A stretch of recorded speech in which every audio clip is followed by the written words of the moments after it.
इस चैनल पर उपस्थित सभी विद्वान सब्सक्राइबर बंधु, प्यारे भक्तगण, श्रोतागण एवं सभी दर्शकगण, आप सभी लोगों का एक बार फिर से स्वागत एवं अभिनंदन है। दोस्तों, थंबनेल में मैंने बताया था, उसको प्रूफ के सामने आपके सामने प्रस्तुत करने वाला हूँ। मेघनाथ को आखिर लक्ष्मण जी के अलावा श्री राम जी क्यों नहीं मार सकते थे, क्या शर्तें थी, इसके बारे में आपको पूरी जानकारी देंगे। आप सभी को मालूम है कि रावण के बेटा मेघनाथ, जिसकी पत्नी सती सुलोचना के सत्य के प्रभाव से वह अजय था, उसके पास त्रिलोक की सारी शक्तियों के भंडार थे। उसके पास माता के दिए हुए तरह तरह के आयुध, रथ और विद्याएं थी, जिनकी काट की जानकारी सिर्फ माता शक्ति के अलावा किसी को नहीं थी। मेघनाथ पर विजय की कई रुकावट थी, जिनको दूर करके ही वह उसका वध कर सकता था। मेघनाथ को माता का वरदान था कि जो व्यक्ति 12 वर्षों तक नींद, नारी और भोजन का त्याग करके मेघनाथ से युद्ध करेगा, वही उसका वध कर पाएगा। मेघनाथ की पत्नी सती सुलोचना की शपथ थी कि माता का आशीर्वाद था कि जब भी सुलोचना अपने पति को टीका लगाकर उसके गले में माता के पसंदीदा कमल के पुष्पों का हार पहनाकर उसको युद्ध के लिए भेजेगी, तो मेघनाथ विजय प्राप्त करके ही लौटेगा। मेघनाथ अगर तपस्या से माता निकुंभला स्वरूप को सिद्ध कर लेगा और उनके द्वारा दिए गए रथ पर सवार हो गया, तो उसका वध त्रिलोक की कोई शक्ति नहीं कर सकती थी। मेघनाथ को लक्ष्मण ही क्यों मार सकते थे, राम क्यों नहीं मार सकते थे? ये भी प्रश्न उठता है। दर्शकगण, आप सभी को बता दें कि यद्यपि आदि शक्ति महामाया स्वयं भगवान विष्णु की शक्ति है, उनके अधीन है, किंतु अपने भक्तों को के लिए यह शक्तियां आमने सामने भी आ जाती हैं। राम जी ने शिव जी की पूजा करके उनको प्रसन्न करके रावण की शक्तियों को नष्ट करने का साधन पहले ही प्राप्त कर लिया था, किंतु मेघनाथ की उपर्युक्त तीनों शक्तियों का वरदान उनके पास काट नहीं था। अतः उन्होंने सप्त ऋषियों के समान महान ज्ञानी जाम्बवंत से वध का उपाय पूछा। तब जाम्बवंत जी ने उपर्युक्त तीनों कारण बतलाए और बोले कि ऐसे तपस्वी संसार में मिलना मुश्किल है, जो सन्यास के लिए बिना 12 साल से ना सोया, ना भोजन किया हो और न नारी के साथ सहवास किया हो। पूरे द्राम दल में ऐसा कोई नहीं था। जब सभी शांत हो गए तो लक्ष्मण जी ने कहा कि भैया, कृपा से यह काम मेरे द्वारा पूरा किया है, अतः मेघनाथ का वध मेरे द्वारा होगा। राम जी के पूछने पर मेघनाथ का वध मेरे द्वारा होगा, राम जी ने जब ऐसा पूछा तो लक्ष्मण जी ने सब बता दिया। और जिस दिन से लक्ष्मण जी ने बताया कि जिस दिन से वो अयोध्या से यहाँ आए, तब से आज तक सिर्फ उन्होंने जल को पिया है। तो राम जी ने पूछा कि जो कंदमूल फल मैं तुम लेकर आते थे, उसमें से 3 हिस्से करके एक हिस्सा जो आपको मैं देता था, वह तुम क्यों नहीं खाते थे? तब लक्ष्मण जी बोले, आपकी आज्ञा नहीं। आप मुझे फल देकर कहते थे कि यह लो, आप रख लो, तो फल लेकर मैं कुटिया में रख देता था। वह आज भी वहीं रखे। आपकी रक्षा हेतु मैं कभी भी नहीं सोता। उन्होंने कहा कि आपकी रक्षा हेतु मैं कभी भी सोता नहीं था, और इसकी विद्या मुझे ऋषि विश्वामित्र द्वारा मिली थी, गुरुदेव विश्वामित्र द्वारा मिली थी। मेरी पत्नी 13 साल से अयोध्या में है। दूसरी किसी नारी से मेरा कोई अनुराग नहीं हुआ। अतः पहली शर्त वरदान का उत्तर तो लक्ष्मण जी के पास है, और दूसरी सती शक्ति का उपाय आप देखो। ये जाम्बवंत जी श्री राम जी से बता रहे हैं। सती शक्ति का काट किसी के पास नहीं है। भगवान स्वयं भक्त भोगी हैं, और वह बार बार स्थापित होकर शालिग्राम बन चुके हैं। एक बार तीनों महाशक्ति बालक बन चुके थे। जब अनुसुईया जी का समय आया था, इसका उपाय राक्षस राज विभीषण ने अपने सिर लिया और कहा कि वह अपने विश्वस्त आदमी, जिस पर मेघनाथ भी भरोसा करता है, और से ललकार कर उसको यज्ञ करने की शिक्षा देगा, और यज्ञ करते समय उसके विध्वंस में ही लक्ष्मण उसको तलवार लेकर ललकारेंगे और युद्ध करने के लिए कहेंगे, और इसके बाद तब उसका वध करेंगे। राम जी ने क्यों की उपासना, आपको यह प्रश्न उठता होगा। तो तीसरी शक्ति माता की यज्ञ, उसके रथ के काट के लिए राम जी को उपाय करना था। युद्ध के बीच में अब चैत्र का इंतजार तो हो नहीं सकता था, अतः सभी दिन एक समान कहकर भगवान श्री राम ने माता दुर्गा की याद किया और उनकी उपासना में व्रत रखा। पूजन भजन के उपरांत युद्ध करते थे, राम को माता की आरती करके सोते थे, और इस तरह भगवान श्री राम ने 9 दिन तक लगातार निर्जला उपवास रखकर युद्ध किया था।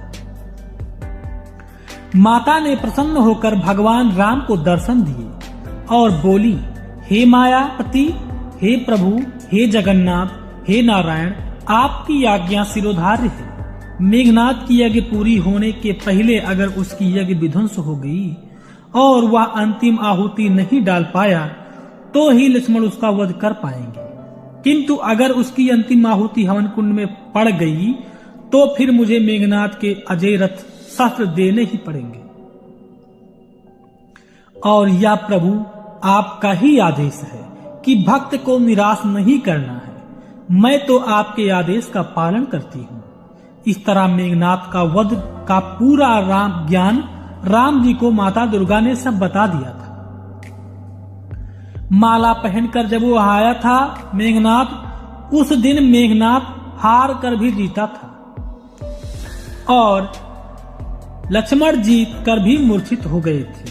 उनको लेने के लिए लेने देने पड़ गए थे। वह विजय सुलोचना के सतीत्व की थी। जब लक्ष्मण जी को उसने मूर्छित किया था और श्री राम जी को नागपाश में बांधा था तो सुलोचना के सतीत्व की परीक्षा थी।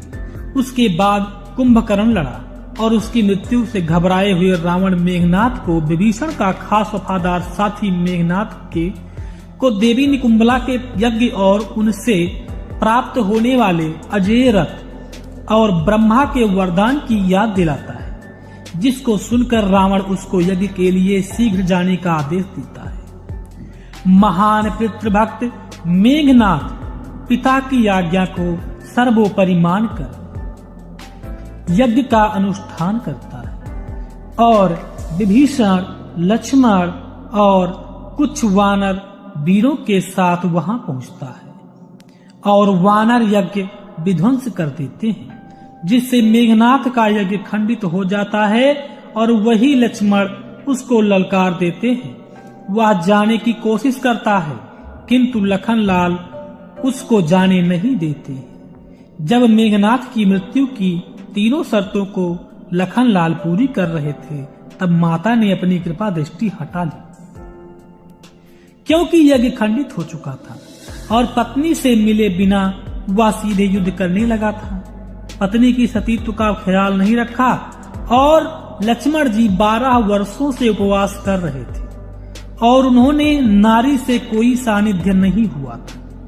उनका और राम जी की रक्षा हेतु 12 वर्षों से कभी एक पल के लिए भी नहीं सोए थे।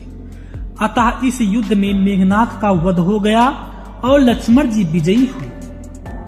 त्रेता युग से पहले क्यों आया मेघनाथ के वध के उपरांत भी राम जी का उपवास कर रहे और माता दुर्गा ने महान वरदानी रावण पर विजय दिलवाई। जो रावण हमेशा चैत्र के नवरात्र में निर्जला व्रत करता था और माता का परम भक्त था, उस रावण पर अश्विनी के महीने में भगवान राम ने माता दुर्गा की उपासना करके विजयी प्राप्त की और तब से ही इस पृथ्वी पर नौ दुर्गा पूजा साल में 2 बार मनाए जाते हैं। 9 दिन की उपवास के उपरांत 10वीं के दिन रावण का वध हुआ था इस तरह राम जी ने वैष्णव होते हुए भी शिव की उपासना करके शिव और वैष्णव को एक किया है। बतलाया है कि नाम और काम अलग होते हैं। नाम और काम अलग होते हुए शिव और विष्णु एक ही हैं, एक ही शक्ति है। माता का उपवास करके शक्ति के उपासक शाक्यों को भी वैष्णव और शैव से मिलाया और तीनों शक्तियों को एक ही शक्ति बतलाकर मानवता का पाठ पढ़ाया। तीन संप्रदायों के होने और तीनों को एक करने वाले मर्यादा पुरुषोत्तम भगवान श्री राम कहलाए। पूरे संसार में सभी ने उनको एक स्वर से साक्षात परम ब्रह्म माना, जिसमें भगवान शिव, माता दुर्गा, ब्रह्मा सहित सभी देवता, दानव, राक्षस, पशु, पक्षी, नर, किन्नर, गंधर्व शामिल थे। इस युग का नाम त्रेता युग भी इसीलिए कहा गया है क्योंकि भगवान राम ने तीन संप्रदायों को एक कर दिया था। वैसे आप प्रैक्टिकल खुद सोचें कि अगर सतयुग प्रथम था तो दूसरा द्वापर होना चाहिए था, तीसरा त्रेता होना चाहिए था, चौथा कलयुग होना चाहिए था, परंतु वास्तव में त्रेता युग दूसरे नंबर पर आया और द्वापर तीसरे नंबर पर आया। तो प्यारे भक्तों, आपको यह कथा समझ में आ गई होगी कि किस लिए नवरात्र साल में 2 बार मनाए जाते हैं। क्योंकि कहते हैं कि सतयुग प्रथम था तो दूसरे पर द्वापर होना चाहिए था, तीसरे पर त्रेता और चौथे पर कलयुग, परंतु वास्तव में त्रेता दूसरे नंबर पर और द्वापर में तीसरे नंबर पर कैसे आया? उसका कारण प्रभु श्री राम जी ही थे।